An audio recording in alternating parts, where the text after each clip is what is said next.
నేను మీ చెప్పే శంకర్. చాలామందికి అవగాహన లేక, రాజ్యాంగం మీద వారు చదవక, వారికి ఇష్టం వచ్చినట్లు వారు ఏదేదో మాట్లాడుతున్నారు. సోషల్ మీడియాలో కూడా చాలా పోస్టులు పెడుతున్నారు. షెడ్యూల్ కులాల వారికి, చర్చికి వెళ్ళే షెడ్యూల్ కులాల వారికి ఖచ్చితంగా ఎస్సీ హోదా ఇవ్వాలి. మతం మారితే కులం మారదు. అయితే కొంతమంది తెలియదు, భారత రాజ్యాంగంలో ఆర్టికల్ 25లో ఏముంది అని అంటున్నారు. ఆర్టికల్ 25లో ఏముంది? మత స్వేచ్ఛ హక్కు ఉంది. భారతీయుడు ప్రతి ఒక్కరూ వారికి ఇష్టం వచ్చిన మతం తీసుకోవచ్చని ఉంది. అంతేగాని చర్చికి వెళ్తున్న క్రైస్తవుల్ని బీసీసీగా చేయాలని ఎక్కడ లేదు. అది అప్పటి కాంగ్రెస్ ప్రభుత్వం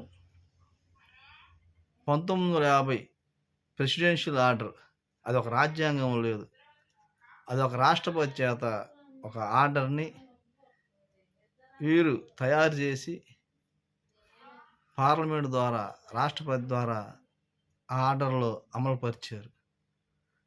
ఆ ఆర్డర్లో మాత్రమే ఉంది. అయితే భారత రాజ్యాంగంలో ఎక్కడ చర్చికి వెళ్తున్న దళిత క్రైస్తవులకి బీసీ ఇవ్వాలని చెప్పి ఎక్కడ లేదు.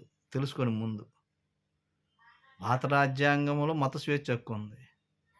మా డిమాండ్ ఏంటంటే, భారతదేశంలో 1960వ సంవత్సరంలో సిక్కులకి ఎస్సీ హోదా కల్పించారు.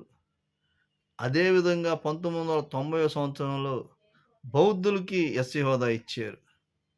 మా నినాదం ఏంటంటే, మా కులం మారిన, మా మతం మారేవనుకో కులం మారదు. మా దీనస్థితి, మన హీన పరిస్థితి ఎవరికి ఉండవు.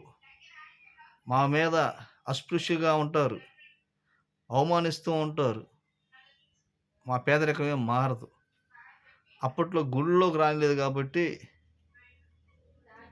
అప్పటి మిషనరీలు పేదలైన దళితులకు పనిచ్చి, కూడిపెట్టి, వారికి హాస్పిటల్ ఏర్పాటు చేసి, స్కూళ్ళు ఏర్పాటు చేసి, కాలేజీలు ఏర్పాటు చేసి, అనేక మంది హిందువులు కూడా దాంట్లో చదువుకున్నారు.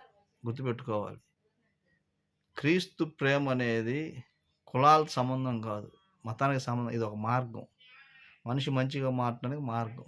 కాబట్టి భారత రాజ్యాంగంలో ఎక్కడ చర్చికి వెళ్తున్న ఎస్సీలను బీసీసీగా చేయాలని చెప్పి ఎక్కడ లేదు.